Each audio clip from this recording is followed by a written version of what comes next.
Previously on Civil War News. The South was losing power, men, and supplies and couldn't continue to fight.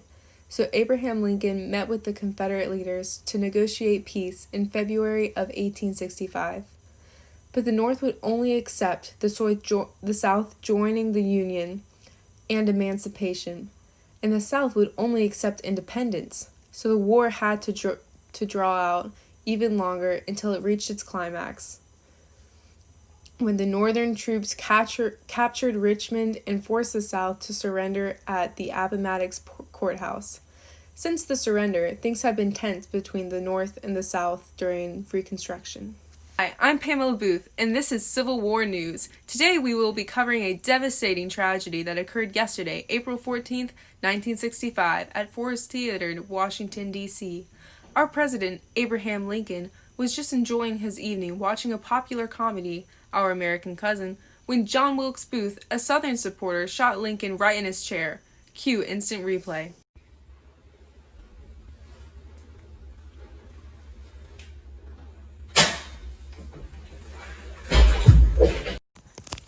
His plan was to also assassinate the Vice President and the Secretary of State, but was only successful in shooting the President, Abraham Lincoln. Booth was a supporter of slavery and thought that Lincoln was trying to overthrow the Constitution and destroy the South. News just in. He did not survive the shot to the head and is now dead. And now we have Donna Abernathy at the scene of the crime with witnesses and loved ones. Over to you, Donna. I'm here with Mary Todd Lincoln, the First Lady, to hear what she has to say about this event. Please describe the event to us in your own words, Mrs. Lincoln. Well, it was a very well put together play. The actors were very talented. The main actor was frankly very... No. Please describe the assassination. Ah, yes. So, we were just watching the lovely play, and then all of a sudden I heard a gunshot, and my husband slumped forward in his chair. Everyone started screaming, and I saw the man that shot my husband jump onto the stage and flee out the back exit.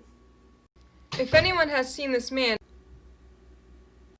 please report him to the police for a reward of $100,000. Now we need to think about what this assassination will mean for our country. Not only will we have to have an election in the midst of reconstructing our country, but Lincoln's generous plans for the South will most likely be changed.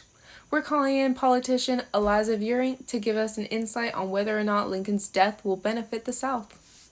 Thank you, Pamela Booth. Most Southern supporters' reaction to Lincoln's death has been positive, since he was the man who drew out the Civil War to the point of inevitable failure for the South.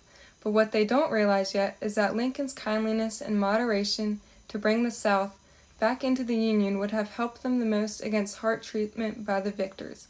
Lincoln didn't consider the South to have legally left, therefore restoration should be easier. His 10% plan would mean that if 10% of a Southern state voted to be readmitted into the Union, they would do so.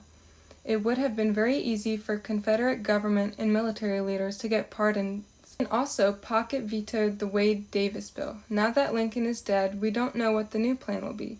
It very well might be harsher for the... Lincoln's plan was very good, but it did have its faults. For example, many thought the 10% plan was flawed, and that 10% was not enough to show the state's support for the Union. There was also no way to enforce new rules or laws in the South.